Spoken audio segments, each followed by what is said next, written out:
Oh, hello, good morning, good afternoon, good evening, wherever you are in this wonderful world, and welcome to my channel. If you are new to this channel, my name is Frank Zhu, and I'm a college professor teaching sociology, history, and philosophy. If you want to know more about me, please check out my website www.professorfrankzhu.com.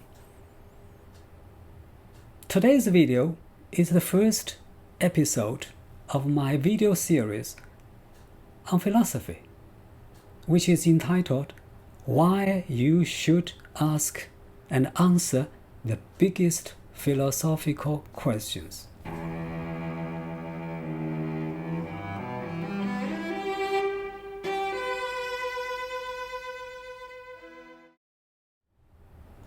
This series is based on my published book, Random Thoughts in Philosophy.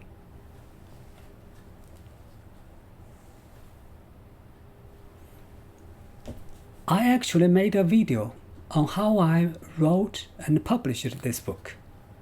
Please check it out on my channel.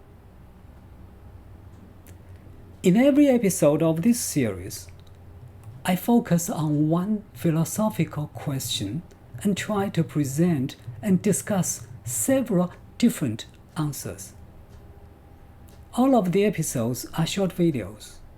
Hopefully, each and every one of them will inspire you to think more deeply about the world and your own life.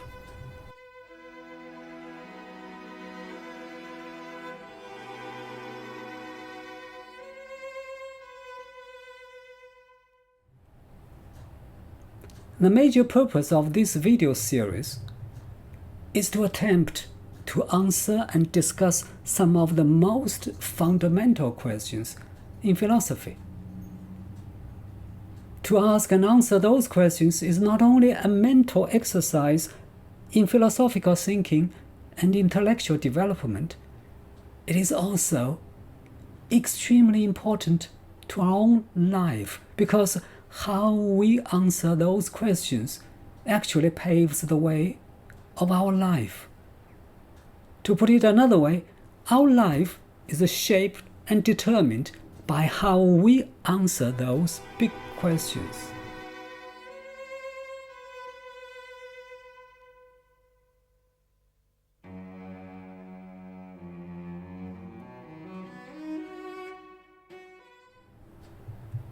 In today's episode, I will focus on the first question. What is philosophy all about?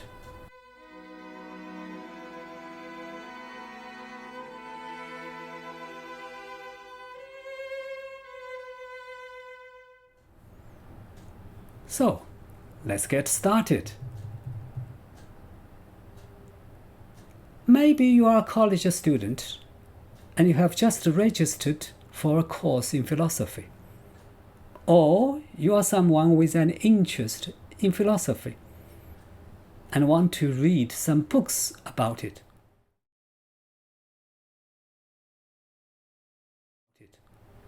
Or you are someone with an interest in philosophy and want to watch some videos about philosophy. You probably already know what the word philosophy means in our daily use. If you are a college student, your English professor may have said to the class, "My teaching philosophy is, the more you write, the better writer you will be." Well, used in this sense, the word philosophy is synonymous to outlook or general viewpoint. Or, if you are not a college student, you are an office worker. You may have heard a fellow worker say to you, "I didn't get the bonus, but I'm philosophical about it."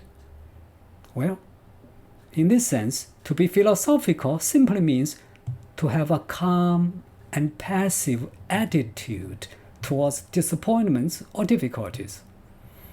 In daily life, if you are philosophical about life, you take life as it is, accepting things without worrying about them.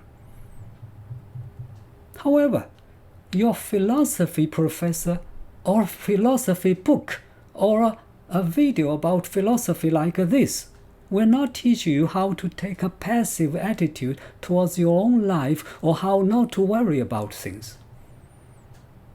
The professor or the writer or the YouTube person will start with explaining to you that the word philosophy is actually a combination of two Greek words, philos, which means love, and sophia, which means wisdom.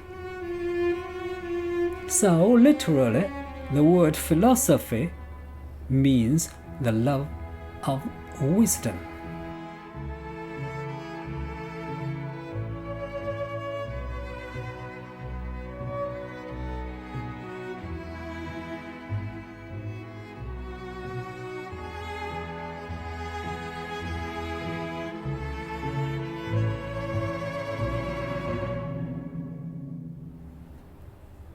But what exactly is wisdom, you may ask? For ancient Greek thinkers such as Socrates, wisdom referred to the knowledge of fundamental principles and laws.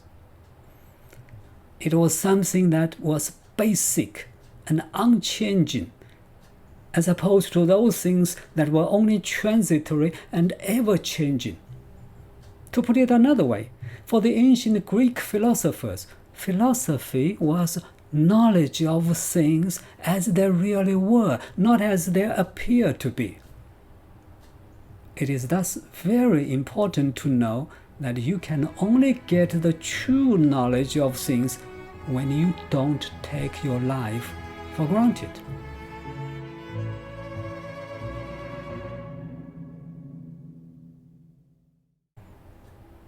You cannot take a passive attitude towards life when you study philosophy. For a long time since the ancient Greek times, philosophy in the West was considered as the mother of all knowledge. The study of philosophy created most of the academic fields of research that we are still doing today. For example, the highest degrees we can obtain are PhDs, that is, philosophy doctorates. Both in the West and East, philosophers have tried to ask and answer all kinds of questions about life. They have tried to get all the basis of things, not the superficial trivial details, but the underlying fundamentals. In your philosophy class, for example, your professor will not talk about the differences between oil painting and watercolor, because that's the job for a different class.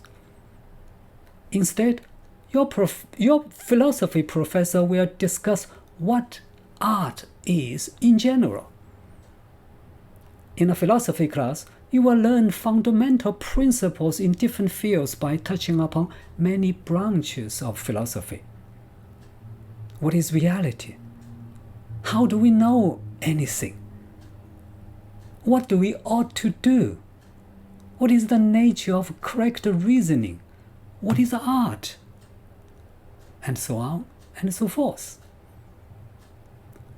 Unlike a science such as physics or biology, which is done through observation and experiment, philosophy is not concerned with the structure or behavior of physical and natural world. Neither is philosophy entirely an art, such as painting or music, which is done through creation. Philosophy is about obtaining wisdom, which suggests a sense of objective knowledge. During its long history, philosophers have put forward various theories that explain many general and fundamental principles of human world. These principles are not the same as those found in nature. They are the ones that shape and guide human behavior.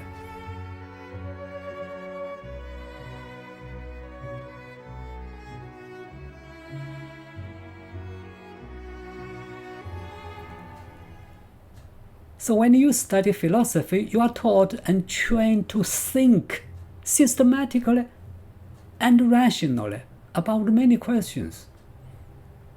The ultimate goal is to learn how these fundamental questions relate to all human activities. Indeed, your philosophy professor or philosophy book or someone like me will tell you that you have a lot of thinking to do in a philosophy class, or you want to do philosophy. Far more than you have probably expected. My philosophy book, as well as this video series, will tell you just the same thing.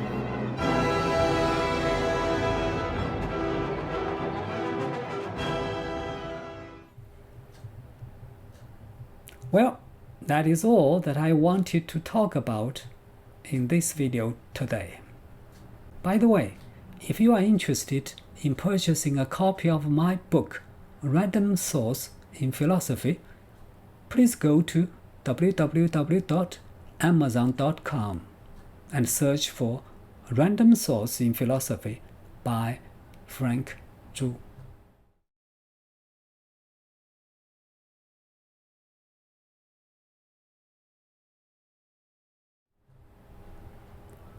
Thank you for watching, and I will see you in the next one.